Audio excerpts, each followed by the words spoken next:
Come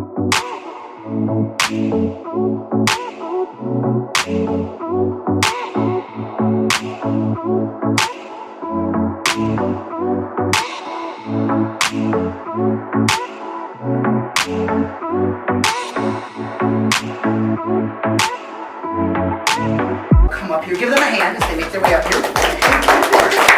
So, before we go any further, I just want to point out a couple things. Number one, did you ever see the movie Labyrinth with David Bowie? Yeah. Okay, remember how he does all that contact juggling with crystal balls? Well, those are made of acrylic, a kind of plastic. They weigh about 1/10 of what this weighs. Hold your hands up. Verify for everyone that it's much heavier than it looks, yes? Also, not that it would help me for this, but I don't have anything pre-written. Okay. Here's what I'm going to ask each of you to do. Could you place your left hand on my arm? Oh yeah, right here. And could you place your right hand just up on my shoulder? Could each of you, let's just go for first names. So I'm going to do this with each of you. Just imagine the first name of the person you were thinking of, just written inside the crystal ball. Okay, can you let go for a moment? Could you think of one letter? Don't think of the first letter, that's too easy. So think of the letter near the end, but again, not like the last letter. You got one? Mm-hmm. Take a deep breath for me. And exhale.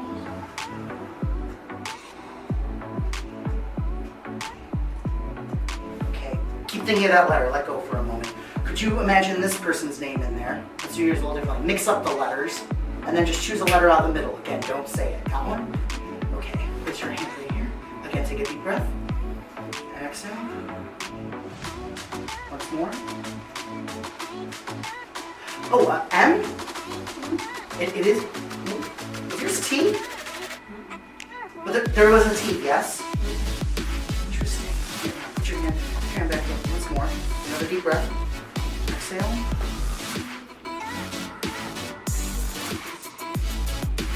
Just see the whole name.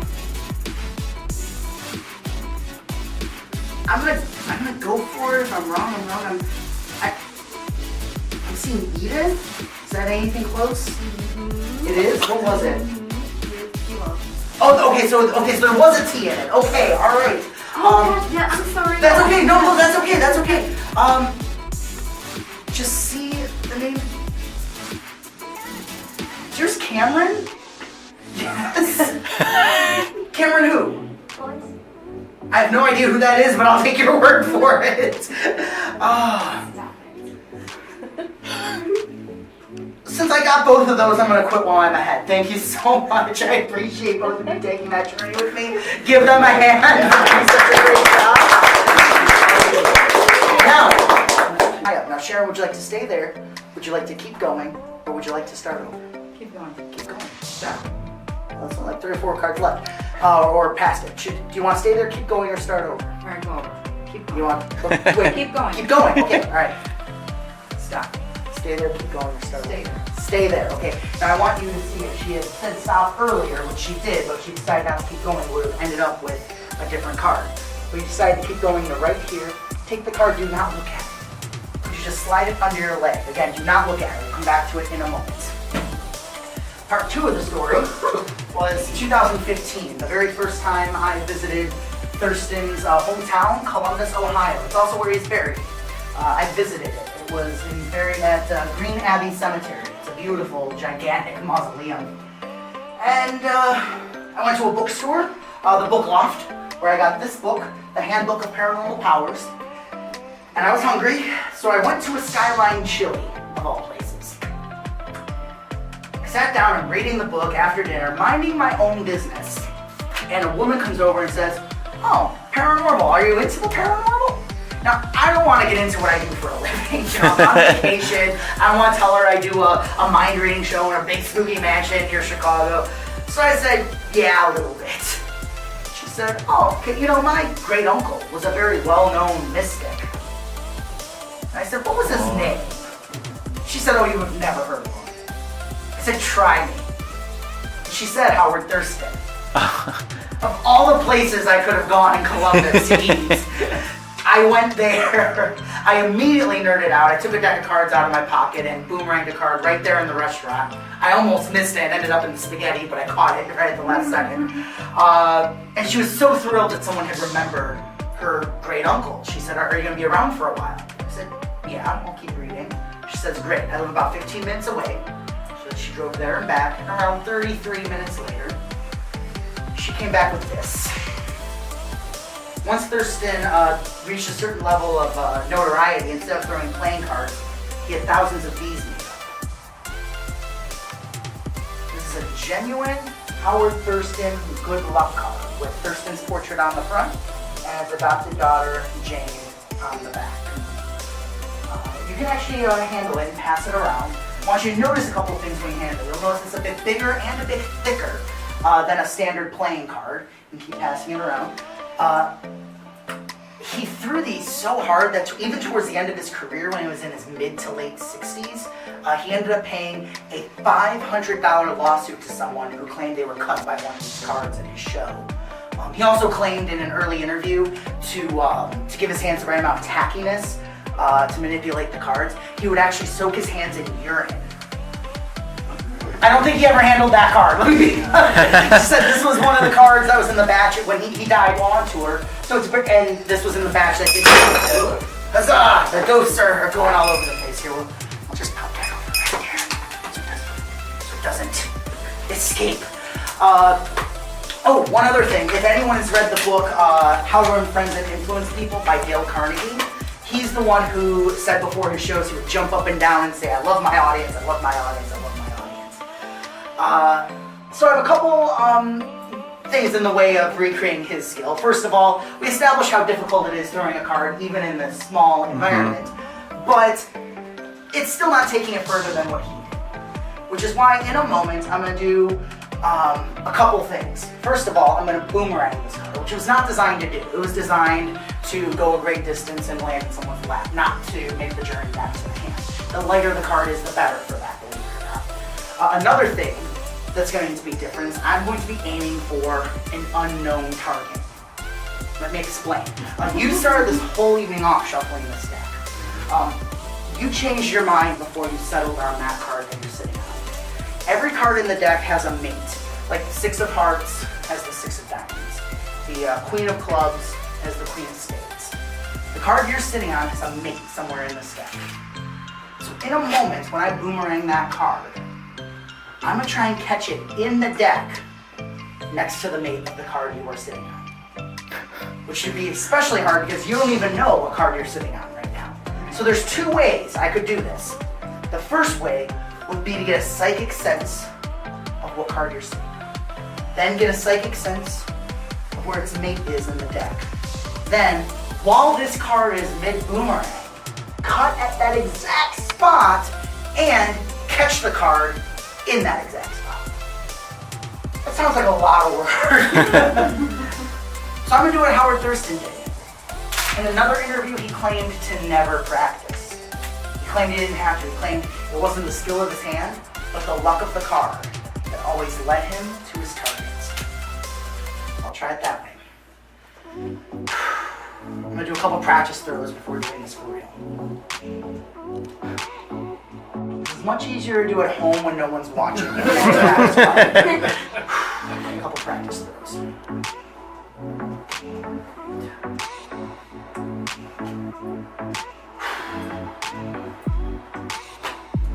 Alright, this is going to be the one for real.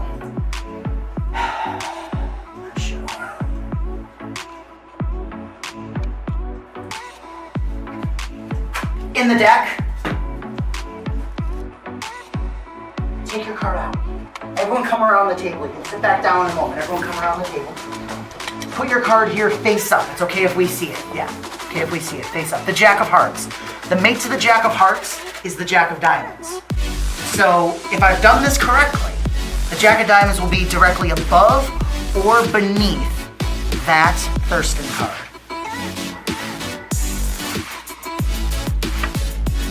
Bummer. Bullseye. Oh, God.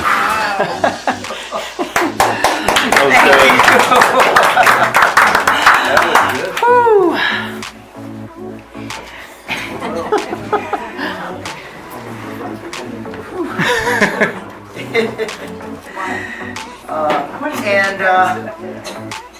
And Sharon, just like this Thurston card was gifted to me, in that same tradition, I would like to give to you the deck of cards that we used tonight.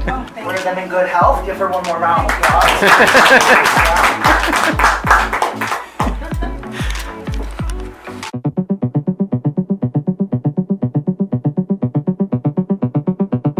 And it'd be okay even if you were.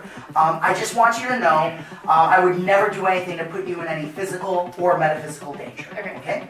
Stay right there. I'll be right back.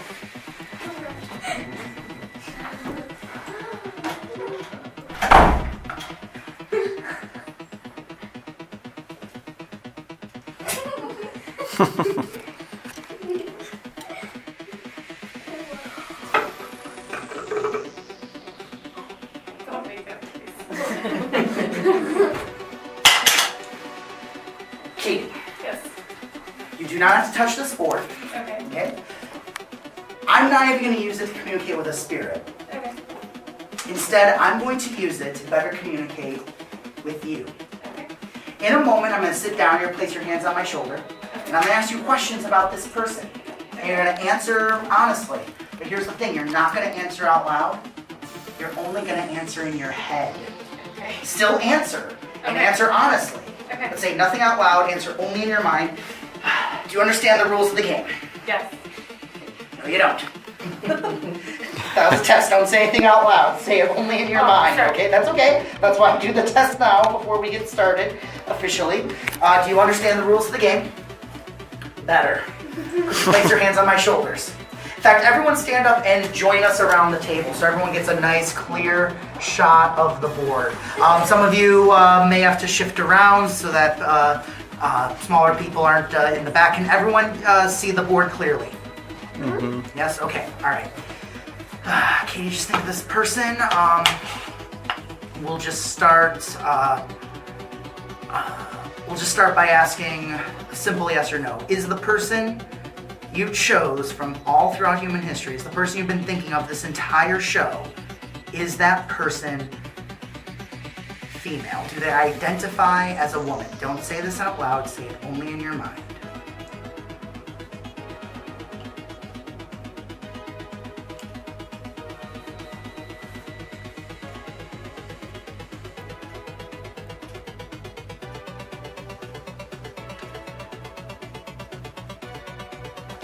Ashley, can you see what the planchette is on?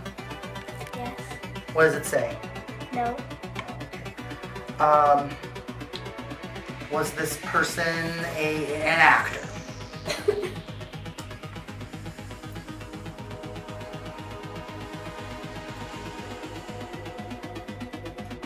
What's it on now, Ashley?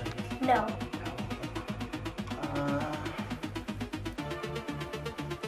Are they from within the last, let's say, 200 years?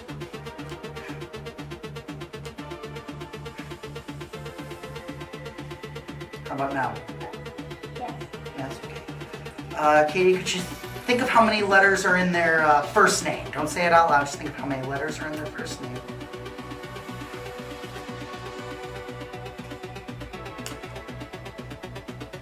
What's it on, Ashley? 5.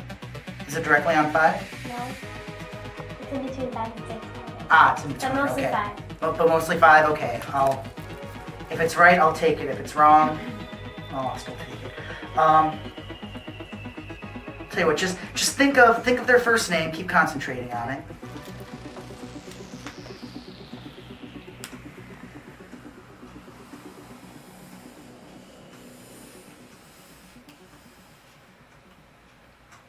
E.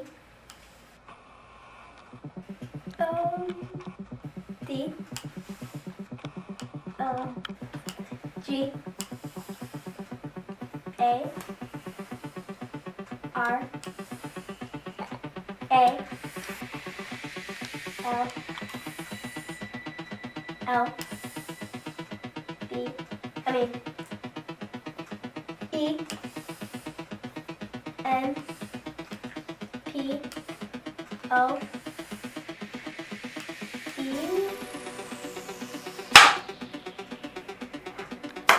Ashley, were you thinking of Edgar Allan Poe? Sorry, Katie, were you thinking of Edgar Allan Poe? Yes. Yes, okay. That's Mystic, everyone. Thank you so much. Thank you, Ashley. Wow.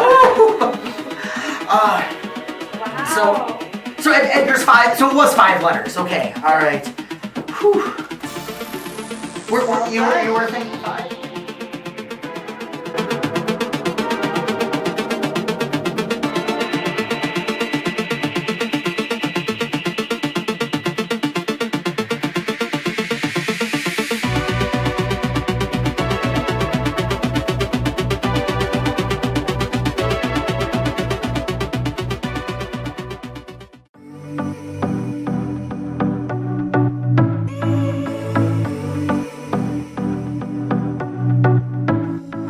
If you enjoyed the episode, then don't forget to hit that subscribe button for more episodes and our vlog series. Everything you want to know about Shadowhunters Paranormal Investigations can be found at www.shadowhuntersparrot.com. You can also find us on Facebook, Twitter, and Instagram.